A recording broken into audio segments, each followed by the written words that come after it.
귀여워. 85년. 예. 저 엉덩이 되게 귀여운데 제 엉덩이입니다. 그거는 이제 85년 제가 태어난 해인데요. 그때는 어느 정도 교류가 더 좋아졌어요. 두 사람 때문에.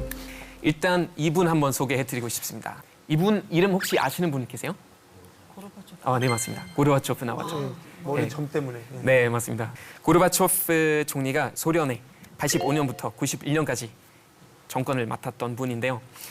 그분은 이제 어느 정도 공산주의권의 어떤 개혁을 사실 꿈꾸고 있었는데 그래서 두 가지 정책을 내요. 페리스트로이카하고 글라스노스트, 뭐 투명성, 뭐 좀 더 자유로운 그런 생활 개혁들을 내는데 사실 그냥 개혁이었지만 거의 반공산주의 운동까지 벌어지게 됩니다.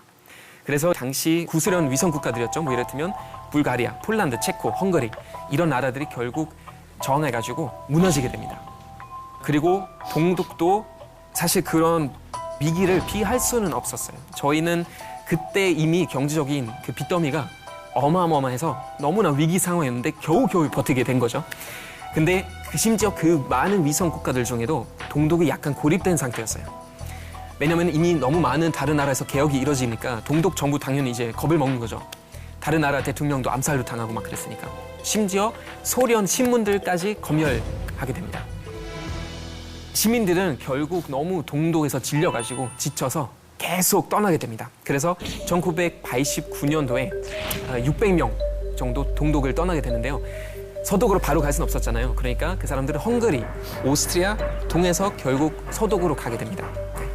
결국 이민들은 불만이 많이 생기는 거예요. 우리도 좀 자유롭게 여행 다니자. 그래서 보통 항상 외쳤던 말이 있었어요. Wir sind das Volk. 독일말로 하면은 우리가 이민이다. Von dem Volk, aus dem Volk, für das Volk. 그러니까 인민을 위하여, 인민으로부터 비롯해서, 인민으로부터 뭐 이런 발언들 많이 했었는데요. 89년도에 라입치크라는 동독 도시에서 평화혁명이 이뤄지면서 사람들은 그 슬로건을 살짝 바꾸게 됩니다. Wir sind das Volk에서부터 Wir sind ein Volk으로까지. 그러니까 우리는 인민이다라는 말을 우리는 한민족이다라고 이제 바꾸게 된 거예요.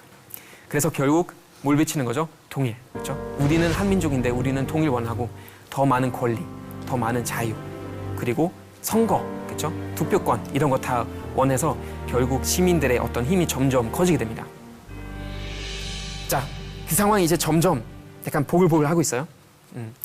근데 아까 고르바초프처럼 통일에 큰 영향을 끼친 한 분이 또 계십니다. 그분은 근타 샤법스키라는 사람인데요. 뭐냐면은 동독은 어느 정도 그 여행권을 시민들한테 줘야 된다고 생각하기 시작한 거예요. 근데 어떤 무제한 여행권 당연히 아니고 점점 저항이 심해지니까 여행권을 주자고 해서 기자회견이 이제 열린 거예요. 기자회견 열렸는데 대표 나와서 이제 얘기하겠죠, 기자들하고. 근데 그 사람이 그 전에 회의 참여하지 못했대요. 메모장만 받았어요. 그래서 그 메모장에 즉시라는 말이 적혀져 있었대요. 즉시.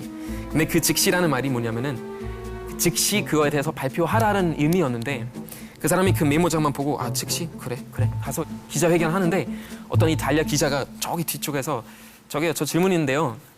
이 여행권 언제부터 지금 해당되는 겁니까? 라고 질문을 한 거예요. 참고로 이거 생방송이었어요. 네, 생중계였어요. 그러니까 그 사람이 어떻게 했을까요? 제 알기로는 즉시부터인데요. 아무 제한이 없이 immediately, right now. 그렇죠? 이렇게 되는 거예요. 그래서 생방으로 본 서독 주민, 동독 주민들이 난리 난 거죠. 그럼 자유라는 뜻이잖아요, 결국. 우리는 여행 갈 수 있다는 거는 서독으로 갈 수 있다는 말이잖아요. 그러니까 정말 2시간 만에 사람들이 다 베를린 장벽으로 달리게 됩니다. 어마어마하죠. 사람의 수가. 그래서 가드랑 얘기하는데 내가 진짜 가게 됩니다. 알기로는 가게 됩니다. 이렇게 되는데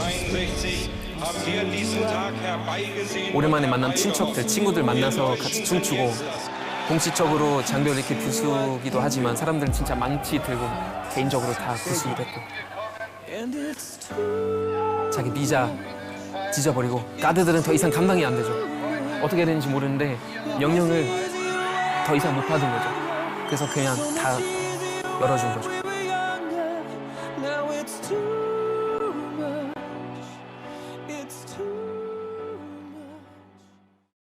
저는 그 영상을 처음으로 봤을 때는 사실 파악이 잘 안 됐었죠. 근데 이제 그런 영상을 지금 보면 정말 약간 의물이 좀 뚝뚝 떨어지게 됩니다. 그건 너무나 우리한테 중요한 순간이었기 때문에.